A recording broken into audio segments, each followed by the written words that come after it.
हमारा PHP and MySQL का unit 2 चल रहा है, ठीक है, जिसमें हम कंट्रोल स्टेटमेंट पढ़ चुके हैं। कंट्रोल स्टेटमेंट में मैंने आपको if condition, else if condition और एल्स कंडीशन पढ़ा चुकी हूँ। अभी हम पढ़ेंगे स्विच कंडीशन। स्विच कंडीशन क्या होता है, कैसे परफॉर्म होता है, उसका सिंटेक्स क्या है, और फिर हम देखेंगे कि हम कंडीशंस का यूज करके कैसे कैलकुलेटर क्रिएट करें HTML प्लस PHP में।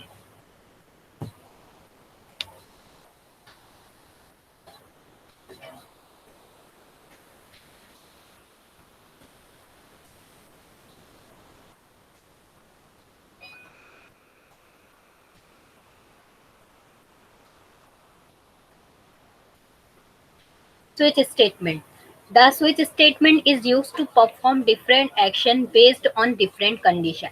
स्विच स्टेटमेंट क्या करता है कि परफॉर्म करता है different actions and different condition. जो जो हम कंडीशन लगा रहे हैं वो कंडीशन पे जाके डिफरेंट एक्शंस को परफॉर्म करता है। Use the switch statement to select one of many blocks of code to be execute. और स्विच स्टेटमेंट में क्या होता है कि हम एक या एक से ज्यादा ब्लॉक्स को जो है एग्जीक्यूट करा सकते हैं। यानी स्विच से वो क्या करता है, बार बार हर इस पे जाता है, कंडीशन चेक करता है, कंडीशन सेटिस्फाई रहती है अगर से तो वो स्टेटमेंट को प्रिंट करता है, नहीं तो नेक्स्ट ब्लॉक में चला जाता है। जैसे कि सिंटेक्स में हम देखेंगे, सिंटेक्स क्या है कि PHP का स्विच स्टेटमेंट का हमको कीवर्ड लिखना है और हमको वेरिएबल पास करना है। जैसे हमने n नाम का किया तो n नाम में हमने कोई ना कोई वैल्यू डाला होगा, तो वैल्यू जो है n वेरिएबल में क्या होगा, होल्ड करेगा। जब हम स्विच स्टेटमेंट लगाएंगे तो n वेरिएबल में जो वैल्यू रहेंगी तो वो केस वाइज जो है चेक होते रहेंगी। यानी केस 1 लेबल 1 में हमने लगाया जो भी, अगर से n की वैल्यू लेबल 1 से मैच होती है तो हमारा लेबल 1 जो है एग्जीक्यूट होगा, नहीं तो लेबल 1 क्या हो जाएगा, ब्रेक हो जाएगा। और सेकेंड केस में हमारा जो है वेरिएबल चेक करने के लिए स्टार्ट हो जाएगा। जैसे ही वेरिएबल जो वेरिएबल में हमने जो वैल्यू दी है सेकेंड वेरिएबल से अगर से वो सेटिस्फाई होता है तो हमारी सेकेंड स्टेटमेंट प्रिंट होंगी, और नहीं तो तब वो भी ब्रेक हो जाएंगी। ऐसे ही थर्ड स्टेटमेंट में चेक करेंगे जाके कि कंडीशन जो उसने लगाया है, जो वैल्यू डाला है, वो वैल्यू थर्ड केस से जो है मैच हो रही है कि नहीं हो रही। अगर से थर्ड लेवल से भी मैच होती है तो वो थर्ड स्टेटमेंट को प्रिंट करेगा। और अगर से इनमें से कोई भी लेबल जो है मैच नहीं होता है तो डिफॉल्ट में जाके वो क्या बोलेगा कि from all labels are different. जो तीनों लेबल्स मैंने लगाया है वो लेबल्स में वो वैल्यू ही नहीं होंगी तो वो डिफॉल्ट में चला जाएगा। अब हम इस आगे देखते हैं, this is how it works. जैसे मैंने इसको बताया कि कैसे वर्क करता है, तो यहाँ पे अब लिखा हुआ है, first we have a single expression and most often a variable. First आपको सिंगल एक्सप्रेशन लेना है, जिस जो n है वो क्या है, हमारा वेरिएबल है, that is evaluate once. The value of the expression is then compare with the value of each case in the structure. जो हमने स्ट्रक्चर बनाए, जो हमने केस बनाए, वो केस से क्या होगा, वो एक्सप्रेशन जो है कंपेयर करेगा अपनी वैल्यू को। जो भी हमने वेरिएबल डिक्लेयर किया है, जैसे फॉर एग्जांपल n में मैंने वैल्यू को डाला है, तो वो हर केस में जाके वो वैल्यू को क्या करेगा, कंपेयर करेगा। अगर से वो कंपेयर हो जाता है तो वो ब्लॉक क्या हो जाएगा, वो स्टेटमेंट जो वो ब्लॉक है वो प्रिंट हो जाएगा। If there is a match, the block of code associated with the case is executed. Use break to prevent the code from running into the next case automatically. अगर से एक case में एक block जो हमने match कर रहे हैं वो मैच नहीं होता है कंपेयर करने के बाद, तो वो क्या कर देगा, वो स्टेटमेंट को ब्रेक करके नेक्स्ट स्टेटमेंट में चला जाएगा, यानी जंप कर देगा और नेक्स्ट स्टेटमेंट को फिर से वो चेक करेगा, कंपेयर करेगा वो वैल्यू को, वो वैल्यू है या नहीं है वो केस में। अगर से वो केस में वैल्यू है तो वो स्टेटमेंट प्रिंट होंगी, नहीं तो फिर से वो ऑटोमेटिकली उसको ब्रेक करता जाएगा। और ब्रेक करने के बाद फिर क्या करेगा, अगर से उसको कोई भी केस में कुछ भी नहीं मैच होता है, कोई भी वैल्यू मैच नहीं होती है, यानी जो वैल्यू डाला है वो मैच नहीं होती है कंपेयर करने के बाद, तो डिफॉल्ट स्टेटमेंट में जाने के बाद वो बोल देगा नो मैच इज फाउंड। अब हम एग्जाम्पल देख लेते हैं। एक एग्जाम्पल लिखा मैंने, $5 colour is equal to red. मैंने एक वेरिएबल लिया, वेरिएबल जब भी हम डिक्लेयर करते हैं तो डॉलर साइन लगाते हैं। डॉलर साइन लगाने के बाद हम वेरिएबल का नाम लिखते हैं और उसके सामने मैंने एक स्ट्रिंग पास की रेड नाम का। स्विच कीवर्ड है, स्विच कीवर्ड के बाद मैंने लिखा है कि एक वेरिएबल में जो वैल्यू है रेड, वो वैल्यू पास की, वो वेरिएबल पास किया।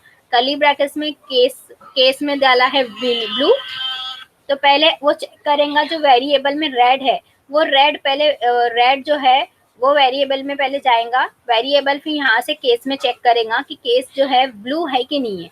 अगर से केस ब्लू है तो ये स्टेटमेंट प्रिंट होंगी, पर हमारे जो स्विच स्टेटमेंट जो वेरिएबल डिक्लेयर करे उसमें रेड है, तो करके ये स्टेटमेंट क्या हो जाएंगी, स्किप हो जाएंगी, यानी ब्रेक कर देगा, वो नेक्स्ट इस पे जंप कर लेगा।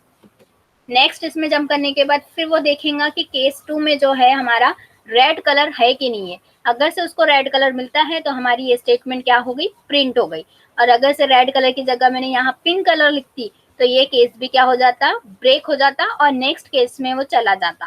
फिर ग्रीन को चेक करता तो ग्रीन और रेड भी डिफरेंट है, क्योंकि हमारे वेरिएबल में क्या है, रेड कलर है और यहाँ पे केस में क्या है, ग्रीन है, तो ये ग्रीन भी उससे मैच नहीं होता ये भी स्टेटमेंट, तो फिर से ब्रेक हो जाता और डिफॉल्ट में चले जाता और बोलता your favourite colour is neither red blue और नॉर ग्रीन।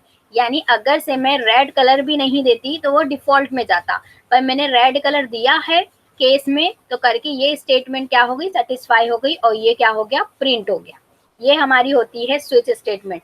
स्विच करना यानी हर एक बार बार एक एक ब्लॉक को स्विच करते जाना, ठीक है, अलग अलग ब्लॉक में चेक करना, केस को चेक करना, मैच हो गया तो ठीक है, नहीं हुआ तो फिर ब्रेक करके नेक्स्ट इसमें चले जाता है, यानी स्विच कर देता है। अब create HTML form using control statement. हमने कंट्रोल स्टेटमेंट में क्या क्या पढ़ा, इफ, एल्स इफ और एल्स कंडीशन। ये कंडीशन को कैसे हम कैलकुलेटर बनाने के समय यूज करते हैं वो बताया गया है।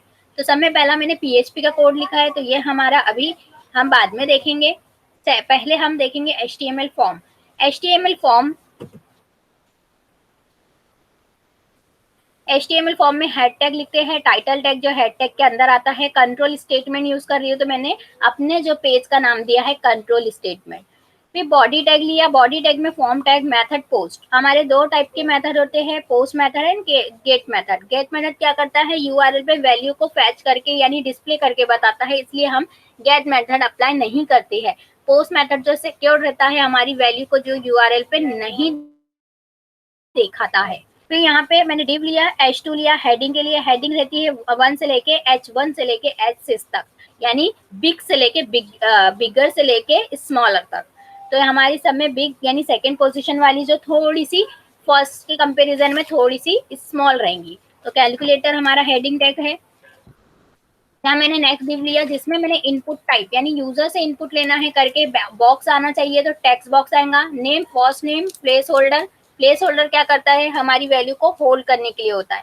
वो क्या होल्ड करके रखेंगे, एंटर योर फर्स्ट नंबर, यानी फर्स्ट नंबर को यूजर को बताएगा कि उसको फर्स्ट नंबर एंटर करना है।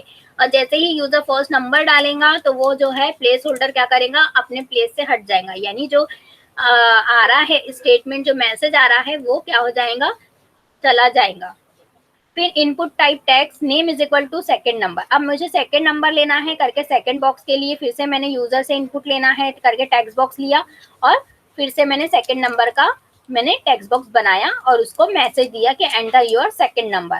फिर input type text, name is equal to answer. अब हमारी दो वैल्यू आएंगी तो दो वैल्यू के आंसर भी आएंगे, ऐड होके आएगा। तो ऐड होने के लिए मैंने थर्ड बॉक्स बनाया जिसको नाम दिया आंसर।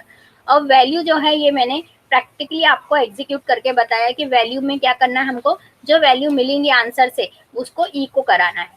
फिर नेक्स्ट हमको चार बटन बनाना है, एडिशन, सब्सट्रैक्शन, मल्टीप्लिकेशन, डिवीजन। जैसे हम बटन बनाते हैं, इनपुट टाइप सबमिट लिखा है और नेम में कॉमन क्यों लिखा है, क्योंकि हर इसमें एडिशन परफॉर्म नहीं हो रहा है, पर हम एक कॉमन वेरिएबल बनाएंगे और कॉमन वेरिएबल से अलग अलग वैल्यू पास करेंगे एल्स इफ कंडीशन से। जब एडिशन क्लिक करे तो एडिशन परफॉर्म हो, सब्सट्रैक्शन क्लिक करे तो सब्सट्रैक्शन हो, मल्टीप्लिकेशन करे तो मल्टीप्लिकेशन हो और डिवीजन करे तो डिवीजन हो। ठीक है, ये हमारा है फॉर्म। अब ये हमारा है प्रोसेस। एरर रिपोर्टिंग 0 यानी क्या होता है, ये फंक्शन होता है जिसमें हमको कोई एरर डिस्प्ले नहीं करता है, पर ये हमको कब लगाना है, जब हमारा पूरा का पूरा कैलकुलेशन यानी जो हम स्ट्रक्चर बना रहे हैं, जो हम प्रोग्राम बना रहे हैं वो रन भी हो रहा है और फिर भी उसके बाद भी हमारा एरर दिख रहा है, डिस्प्ले हो रहा है, तो जब हमको एरर रिपोर्टिंग 0 फंक्शन यूज करना है, स्टार्टिंग में नहीं करना है। इफ इज सेट $_पोस्ट एड, हमारी फंक्शन जो हमारा सबमिट बटन का जो कॉमन नेम है ऐड, वो पोस्ट होने के लिए रेडी है, तो हमारा वेरिएबल जो है परफॉर्म हो। मैंने दो वेरिएबल बनाया, दो वेरिएबल की दो वेरिएबल में जो भी वैल्यू यूजर डालेगा first number and second number वो दो वेरिएबल में जाएगा। फिर बटन नाम का वेरिएबल में क्या होगा कि जो बटन परफॉर्म होंगी वो बटन पे क्लिक करने के बाद वो वाला कंडीशन जो है अप्लाई हो। तो यहाँ पे इफ कंडीशन लगाया button is equal to add, जब एडिशन बटन परफॉर्म होंगी तो क्या होना चाहिए, आंसर क्या आना चाहिए, ऐड होके आना चाहिए, यानी दो वैल्यू प्लस होने के बाद आंसर में जाना चाहिए। करके मैंने आंसर वाला जो टेक्स्ट बॉक्स बनाया उसमें value is equal to answer echo कराया है, तो यहाँ से वैल्यू जाएंगी। हमको एक से ज्यादा कंडीशन लेना है तो हमको एल्स इफ वाला जो है स्टेटमेंट लेना पड़ता है, एल्स इफ वाली जो हमको कंट्रोल लेना पड़ेगा, इसलिए मैंने एल्स इफ लिया नेक्स्ट में, और फिर वहां पे फिर से button is equal to subtraction लगाया और सब्सट्रैक्शन यहाँ पे परफॉर्म करके बताया कि माइनस आना चाहिए और काय में जाना चाहिए, दो वैल्यू माइनस होकर आंसर वाले वेरिएबल में।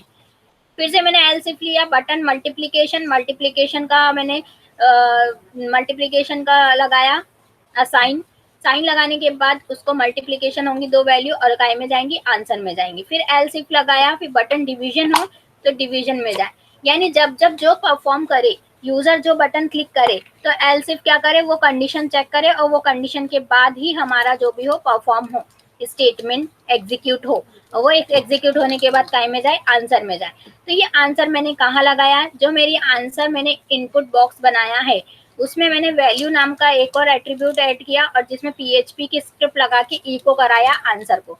तो मेरा आउटपुट क्या आएगा, जब मैं 5 + 5 डालूंगी और एडिशन पे क्लिक करूंगी तो यहाँ पे 5 आएगा, और अगर से मैं सब्सट्रैक्ट करूंगी तो यहाँ पे 0 आएगा, मल्टीप्लीकेशन करूंगी तो 25 आएगा, डिवीजन करूंगी तो फिर से 0 आएगा। तो ऐसे हमारे को कैलकुलेटर बनाना है, और ये मैंने प्रैक्टिकली भी आपको एग्जीक्यूट किया करके बताया है। ये हमारा थ्योरी था तो ये थ्योरी बताया है, ठीक है। Thank you.